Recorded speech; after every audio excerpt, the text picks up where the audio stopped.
الحمد لله نحمده ونستعينه ونستغفره ونؤمن به ونتوكل عليه ونعوذ بالله من شرور أنفسنا ومن سيئات أعمالنا من يهده الله فلا مضل له ومن يضلل فلا هادي له وأشهد أن لا إله إلا الله وحده لا شريك له وأشهد أن سيدنا وسندنا ونبينا ومولانا محمدا عبده ورسوله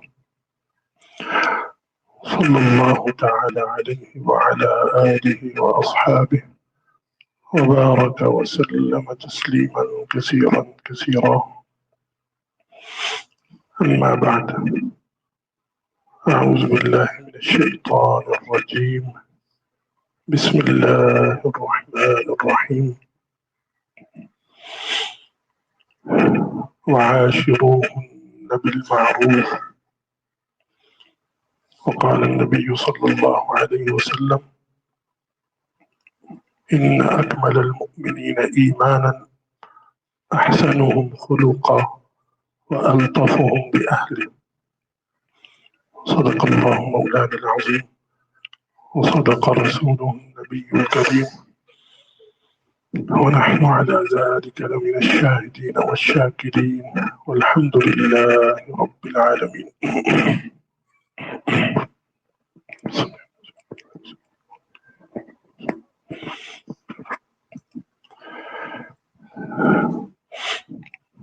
ازدواجی زندگی کے بارے میں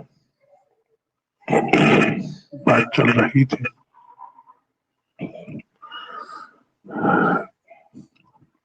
کہ میاں بیوی کا جو تعلق ہوتا ہے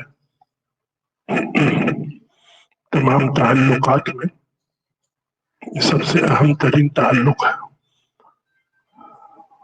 اور ہر تعلق کی طرح یہ تعلق بھی اپنے اندر راحت بھی رکھتا ہے، اذیت بھی رکھتا ہے۔ جب تک کوئی تعلق اس میں راحت کا پہلو غالب ہو اور اذیت کا پہلو کم ہو تو وہ تعلق چلتا ہے، لیکن اگر اس میں راحت کا پہلو کم ہو جائے یا بالکل ختم ہو جائے اور اذیت کا پہلو غالب ہو جائے تو وہ تعلق نہیں چل سکتا۔ انسان کی زندگی جو ہے وہ جہنم کا نمونہ بن جاتی ہے۔ ایسا کیوں ہوتا ہے؟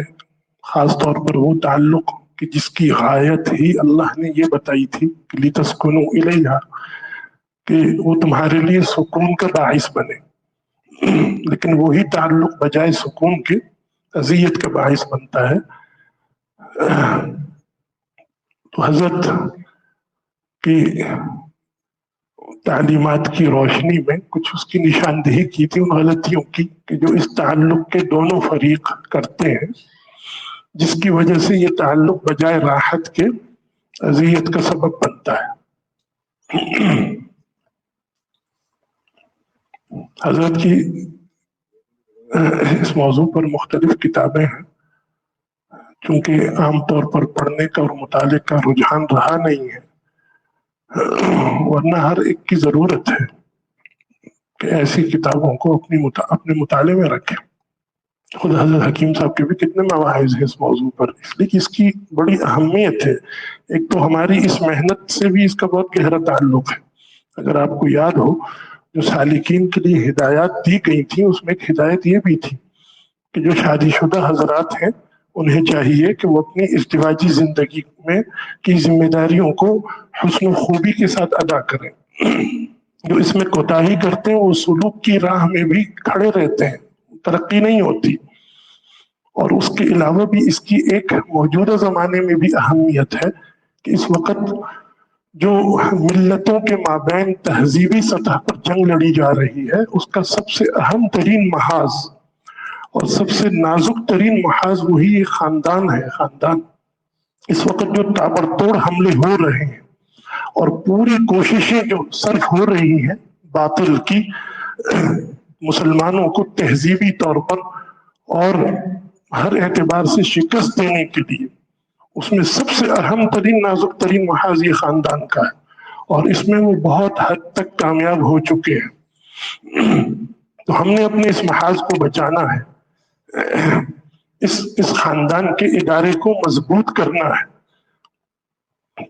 تو ان غلطیوں سے بچنا ہے جو غلطیاں اس تعلق کو کمزور کر دیتی ہیں۔ تو منفی پہلو سے تو یہ بیان ہو گیا تھا پہلے مرد کا، کہ مرد جو ہے وہ کیا غلطیاں کرتا ہے، یعنی وہ کیا کام ہے جو مرد کو نہیں کرنے چاہیے۔ اب مثبت انداز میں حضرت نے بیان کی کہ 10 غلطیاں گنوائی تھی، تو اب پھر 10 کام بتائے کہ اس کے بجائے یہ 10 کام کرنے چاہیے کہ جس سے میاں بیوی کا یہ تعلق مضبوط ہوتا ہے، آپس میں محبت بڑھتی ہے اور یہ تعلق پائیدار ہوتا ہے۔ پہلی چیز حضرت نے فرمائی کہ شوہر کو چاہیے کہ جب وہ گھر میں داخل ہو، جب گھر آئے تو مسکرا کر داخل ہو۔ کیا مطلب مسکرا کر داخل ہو؟ یعنی جب گھر میں آئے تو اس کا موڈ اچھا ہونا چاہیے۔ فرمایا کہ یہ حضور صلی اللہ علیہ وسلم کی سنت بھی ہے۔ حضرت عائشہ صدیقہ فرماتی ہے رضی اللہ تعالی عنہ، جب نبی علیہ السلام گھر میں تشریف لاتے تھے تو آپ جو ہے خندہ پریشانی کے ساتھ اور حشاش بشاش چہرے کے ساتھ گھر میں داخل ہوتے تھے، اور گھر میں داخل ہو کر گھر والوں کو سلام کرتے۔ تو آپ کی یہ سنت ہے۔ اب بظاہر یہ ایک بہت معمولی سا کام لگتا ہے، لیکن اس کی برکات بہت ہے، بے شمار برکات ہیں اس کی، کہ اتنا سا کام انسان کر لے کہ گھر میں داخل ہو تو اچھے موڈ میں داخل ہو، بیوی کو سلام کرے، اچھے طریقے سے ملے، تو پھر اس کا جو باقی وقت گھر میں گزرتا ہے وہ بہت اچھا گزرتا ہے۔ یعنی یہ تجربے کی بات ہے۔ لیکن خدا نخواستہ اس کے الٹ ہو تو پھر گھر میں جتنا بھی وقت گزرتا ہے وہ پھر اچھا نہیں گزرتا۔ اس لیے گھر میں داخل ہونے کے آداب بتائیں نا، کہ انسان گھر میں داخل ہو، اللہ کا نام لے کر داخل ہو، بسم اللہ پڑھ کر گھر میں داخل ہونے کی دعا پڑھے، حشاش بشاش چہرے کے ساتھ داخل ہو، گھر والوں کو سلام کرے۔ پھر حضرت نے واقعہ سنایا ایک، فرماتے ہیں کہ ایک جوڑا میاں بیوی، اور یہ اسی شہر کراچی کے رہنے والے، حضرت سے اصلاحی تعلق تھا، اور شادی کو 6 سال کا عرصہ گزر چکا تھا۔ فرمایا کہ دونوں بہت ہی نیک اور دیندار تھے۔ ایک مرتبہ میرے پاس آئے اور آ کر عرض کیا کہ حضرت اس طرح ہم دونوں نے یہ فیصلہ کیا ہے کہ ہم اب علیحدہ ہو رہے ہیں، کہ ہم مزید ساتھ نہیں رہ سکتے، اب ہم نے علیحدگی کا فیصلہ کر لیا ہے، اب ہم علیحدہ ہو رہے ہیں، اور ہم نے یہ اپنا فیصلہ اب تک اپنے گھر میں والدین کو بھی نہیں بتایا، سب سے پہلے آپ کو بتا رہے ہیں۔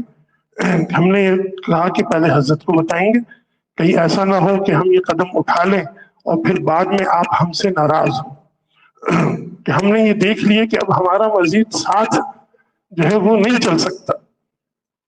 تو حضرت فرماتے ہیں کہ دونوں کو بٹھایا اور جاننا چاہا کہ معاملہ کیا ہے۔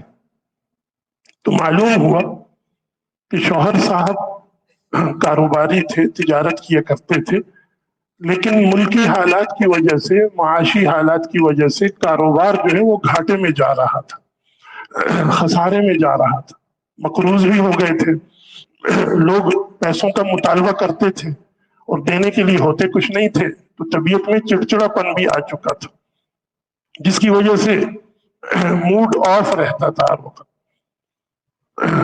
تو جب گھر میں داخل ہوتے تو اترے ہوئے چہرے کے ساتھ داخل ہوتے، اور معمولی بات پر غصہ آ جاتا اور وہ غصہ سب گھر میں بیوی بچوں پر نکالتے۔